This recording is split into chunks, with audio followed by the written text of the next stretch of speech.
মৰমৰ ছাত্ৰ ছাত্ৰীসকল, তোমালোকক মই মোৰ চেনেলটোলৈ স্বাগতম জনাইছোঁ। আজি মই ক্লাছ 7ৰ বিজ্ঞান পাঠ্যপুথিৰ দ্বিতীয় ভাগৰ চেপ্টাৰ 3 প্ৰাণী আৰু উদ্ভিদৰ পৰিবহণ তন্ত্ৰ পাঠটোৰ অনুশীলনীৰ প্ৰশ্নসমূহৰ উত্তৰসমূহ আলোচনা কৰিম। গতিকে তোমালোকে ভিডিঅ'টো প্ৰথমৰ পৰা শেষলৈকে চাবা। অনুশীলনীৰ 1 নম্বৰত দিয়া আছে 1 নং স্তম্ভৰ লগত 2 নং স্তম্ভ মিলোৱা। স্তম্ভ 1ত 1 নম্বৰত দিয়া আছে পত্ৰৰন্ধ্ৰ। এইটো তোমালোকে স্তম্ভ 2ত দিয়া B নম্বৰ প্ৰচ্ছেদন এইটোৰ লগত মিলাই দিবা। তাৰ পাছত তোমালোকক স্তম্ভ 1ত 2 নম্বৰত দিয়া আছে জাইলেম। এইটো তোমালোকে স্তম্ভ 2ত দিয়া D নম্বৰ পানী পৰিবহণ এইটোৰ লগত মিলাই দিবা। তাৰ পাছত তোমালোকক স্তম্ভ 1ত 3 নম্বৰত দিয়া আছে চুলি শিপা। এইটো তোমালোকে স্তম্ভ 2ত দিয়া A নম্বৰ পানী শোষণ এইটোৰ লগত মিলাই দিবা। তাৰ পাছত তোমালোকক স্তম্ভ 1ত 4 নম্বৰত দিয়া আছে ফ্লয়েম। এইটো তোমালোকে স্তম্ভ 2ত দিয়া C নম্বৰ আহাৰ পৰিবহণ এইটোৰ লগত মিলাই দিবা।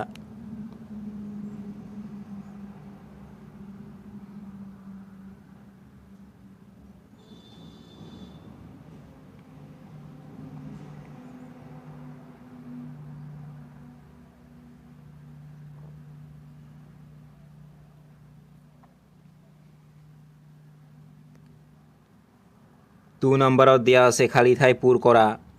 1 নম্বৰত দিয়া আছে তেজ ৰ দ্বাৰা হৃদযন্ত্ৰৰ পৰা তেজ শৰীৰৰ বিভিন্ন অংশলৈ পৰিবাহিত হয়। তোমালোকে খালী ঠাইত লিখিবা ধমনী।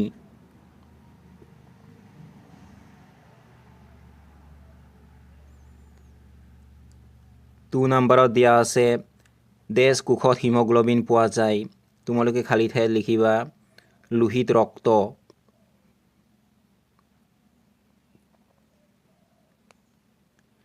3 নম্বৰত দিয়া আছে ধমনী আৰু হীৰাবোৰ তেজ জালিকাৰ দ্বাৰা সংলগ্ন। তোমালোকে খালী ঠাইত লিখিবা কৈশিক।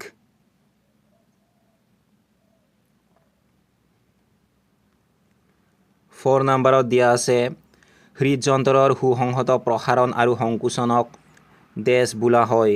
তোমালোকে খালী ঠাইত লিখিবা হৃদযন্ত্ৰৰ স্পন্দন।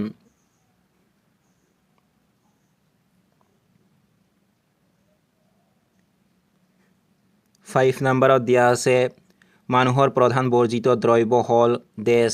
তোমালোকে খালী ঠাইত লিখিবা ইউৰিয়া।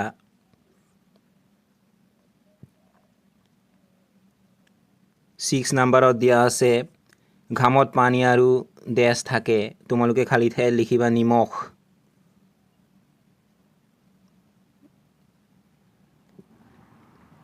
7 নম্বৰত দিয়া আছে জুলীয়া অৱস্থাত বৃক্কই অপসাৰণ কৰা বৰ্জিত দ্ৰব্যক তেজ বোলা হয়। তোমালোকে খালী ঠাইত লিখিবা প্ৰস্ৰাৱ।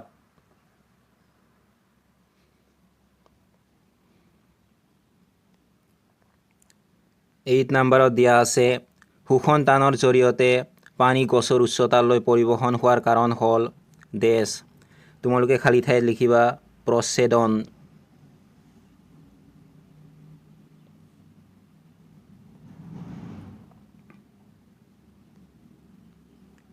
3 নম্বৰত দিয়া আছে শুদ্ধ উত্তৰটো বাছি উলিওৱা। A নম্বৰত দিয়া আছে উদ্ভিদত পানী পৰিবহণ হয়। ইয়াৰ শুদ্ধ উত্তৰ হৈছে অপশ্যন নম্বৰ 1 জাইলেম। তোমালোকে উত্তৰত লিখিবা জাইলেম।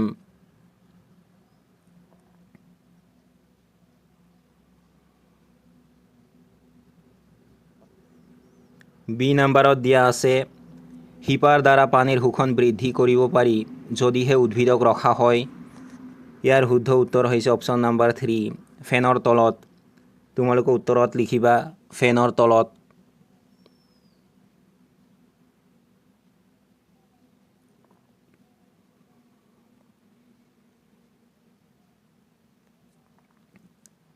ফ'ৰ নম্বৰ প্ৰশ্নটো হৈছে উদ্ভিদ বা প্ৰাণীৰ উপাদানসমূহৰ পৰিবহণৰ কিয় প্ৰয়োজন ব্যাখ্যা কৰা।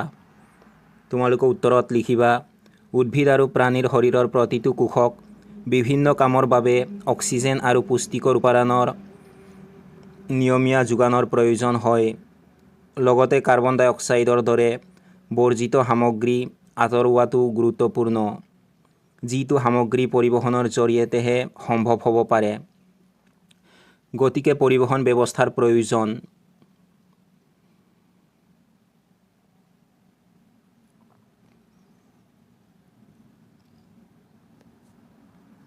5 নম্বৰ প্ৰশ্নটো হৈছে, যদি তেজত অনুচক্ৰিকা নাথাকে তেতিয়া কি হ'ব? তোমালোকে উত্তৰত লিখিবা, যদি তেজত অনুচক্ৰিকা নাথাকে তেনেহ'লে তেজ খমলা নাবান্ধে।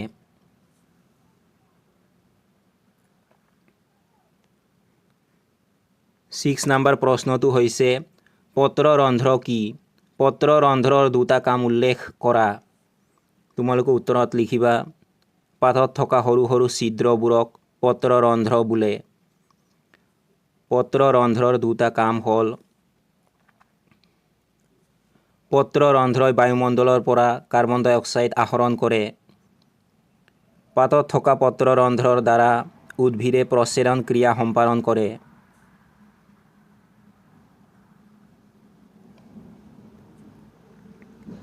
ছেভেন নম্বৰ প্ৰশ্নটো হৈছে, প্ৰচ্ছেদনে উদ্ভিদৰ প্ৰয়োজনীয় কাম কৰেনে? ব্যাখ্যা কৰা। তোমালোকে উত্তৰত লিখিবা, উদ্ভিদে খনিজ পোষক দ্ৰব্য আৰু পানী মাটিৰ পৰা শোষণ কৰে। যিমান পানী শোষণ কৰে সেই সকলোখিনি উদ্ভিদে ব্যৱহাৰ নকৰে। পাতৰ পৃষ্ঠত থকা পত্ৰৰন্ধ্ৰৰ মাজেৰে প্ৰচ্ছেদন প্ৰক্ৰিয়াৰ দ্বাৰা পানী বাষ্পীভূত হয়।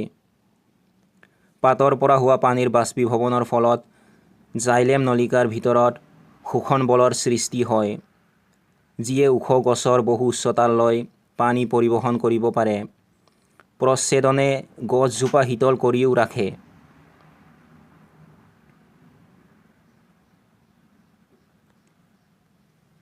8 নম্বৰ প্ৰশ্নটো হৈছে, তেজৰ উপাদানসমূহ কি কি?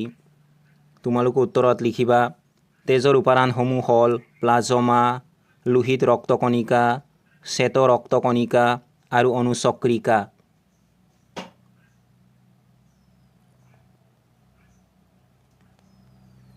9 নম্বৰ প্ৰশ্নটো হৈছে, শৰীৰৰ সকলো অংশৰ বাবে তেজৰ কিয় প্ৰয়োজন?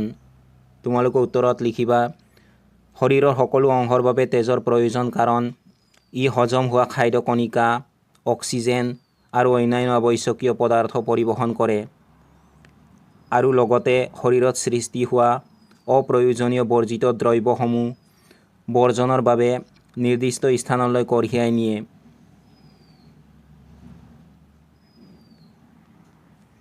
টেন নম্বৰ প্ৰশ্নটো হৈছে, কিহে তেজৰ ৰঙা ৰং প্ৰদান কৰে? তোমালোকে উত্তৰত লিখিবা, তেজত থকা হিমগ্ল'বিন নামৰ ৰঞ্জক পদাৰ্থই তেজৰ ৰঙা ৰং প্ৰদান কৰে।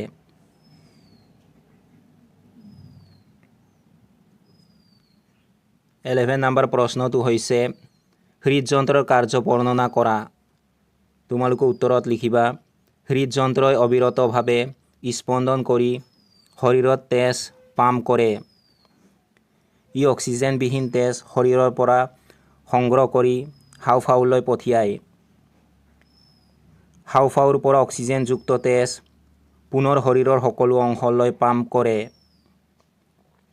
হৃদযন্ত্ৰৰ কোঠালীবোৰে অক্সিজেনযুক্ত আৰু কাৰ্বন ডাই অক্সাইডযুক্ত তেজ মিহলি হোৱাত বাধা দিয়ে।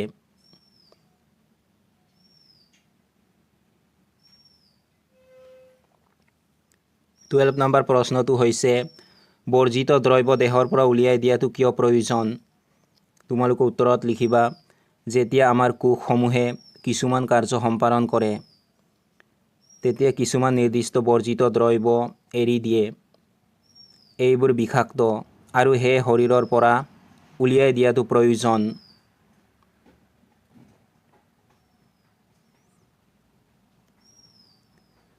13 নম্বৰ প্ৰশ্নটো হৈছে, মানুহৰ ৰেচন তন্ত্ৰৰ এখন ছবি আঁকা আৰু তাৰ বিভিন্ন অংশসমূহ চিহ্নিত কৰা। ইয়াত মই তোমালোকক মানুহৰ ৰেচন তন্ত্ৰৰ এখন ছবি দি দিছোঁ, তোমালোকে এইখিনি চাই আঁকি ল'বা।